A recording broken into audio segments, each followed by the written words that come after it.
나날이 심해지는 사도세자의 광기로 인해 그는 아버지 영조에 의해 뒤주에 갇히게 됩니다. 아바마마, 제가 잘못했사옵니다. 살려주십시오. 아무도 뒤주에 다가가서는 안 된다. 한편 이런 부자간의 비극을 멀리서 지켜보던 이가 있었습니다. 바로 사도세자의 부인 해경궁 홍씨였죠. 너무나 많은 죄를 지은 남편과 아버지를 살려달라 애원하는 아들, 그 모든 것을 지켜보며 어쩔 수 없었던 그녀는 어떤 마음이었을까요? 해경궁 홍씨는 청렴하고 명망 있는 홍씨 가문의 자랑이었습니다. 어릴 적부터 예의 바르고 총명했던 그녀는 사도세자의 부인을 뽑는 간택 과정에서 발탁되어 9살의 어린 나이로 사도세자의 아내가 됩니다. 내 아끼는 신하의 딸이 바로 너였구나. 그렇게 총명한 사도세자와 어진 해경궁 홍씨의 앞날은 밝게만 보였습니다. 그리고 둘 사이의 아들 이상까지 태어나며 더할 나위 없이 행복한 날들이 이어지고 있었죠. 하지만 어릴 적부터 계속된 영조의 집착과 압박은 사도세자를 힘들게 했습니다. 세자, 너는 왜 그것밖에 안 되는 것이냐? 신하들 앞에서 부끄럽지도 않느냐? 그렇게 사도세자의 관계는 점점 심해져 갔습니다. 너도 내가 우습게 보이느냐? 한심해 보이느냐 말이다. 저하, 제발 목숨만 살려주시옵소서.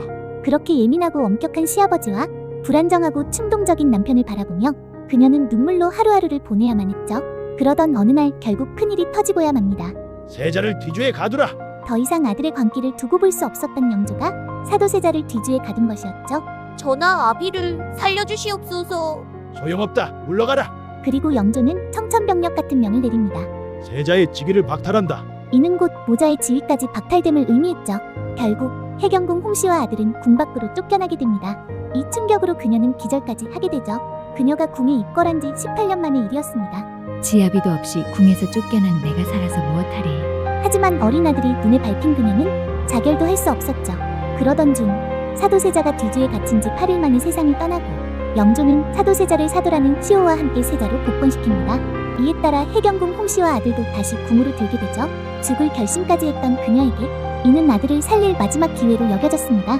살아생전 자신의 남편을 괴롭히고 결국 죽게 한 원망스런 시아버지였지만 아들을 살리겠다는 일념 하나로 그녀는 결심합니다.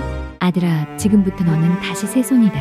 전하를 따라가 죽을 각오로 한문을 닦아야 한다. 그 길이 너도 살고 나도 사는 길이자 아비를 욕되지 않게 하는 길이다. 알겠느냐? 네, 알겠습니다, 어머니. 궁으로 복귀한 해경궁 홍씨는 곧장 영조를 찾아갑니다. 저희 모자가 무사한 것은 다 전하의 은혜 덕분입니다. 부디 새 손을 데려가시어 가르쳐 주십시오. 세손이 떠나면 너는 견딜 수 있겠느냐? 새 손의 교육은 큰일이요. 저의 섭섭함은 작은 일입니다. 그렇게 오직 아들의 미래만 생각한 어머니 해경궁 홍씨는 가장 소중한 아들이 떠나는 뒷모습을 하염없이 바라볼 수밖에 없었습니다. 그 후로도 이 서글픈 모자는 틈틈이 얼굴을 보며 지냈고 그때마다 눈물로 헤어지기 일쑤였죠. 아버지를 닮아 총명했던 이사는 다행히 영조의 기대에 부응하여 잘 자랐고 결국 그는 왕위에 오르게 됩니다. 조선의 22대 왕 정조였죠. 그토록 모질고 힘들었던 한 여인의 바람이 드디어 결실을 맺는 순간이었습니다. 하지만 그녀의 시련은 끝나지 않았습니다. 나는 사도세자의 아들이다. 아버지의 죽음을 가슴에 품고 살던 정조가 왕이 되자마자 한 말이었습니다. 이후 사도세자의 죽음과 관련된 자들이 파직되거나 유배를 가게 되면서 해경궁 홍씨의 형제들마저 이에 휘말리게 됩니다. 나로 인한 집안의 피해가 헤아릴 수 없구나. 하지만 아버지의 한을 풀고자 하는 아들을 원망할 순 없었죠. 어머니, 아버지를 위해서는 어쩔 수 없었습니다. 대신 일찍 왕위를 내려놓고 외가댁의 억울함을 풀어드리겠습니다. 그나마 이런 아들의 따뜻한 말로 그녀는 위안을 삼을 수밖에 없었죠. 하지만 그런 정조가 젊은 나이로 죽으면서 그녀의 가장 소중한 아들은 세상에서 사라졌습니다. 동시에 가문의 억울함을 풀 방법도 함께 사라져버렸죠.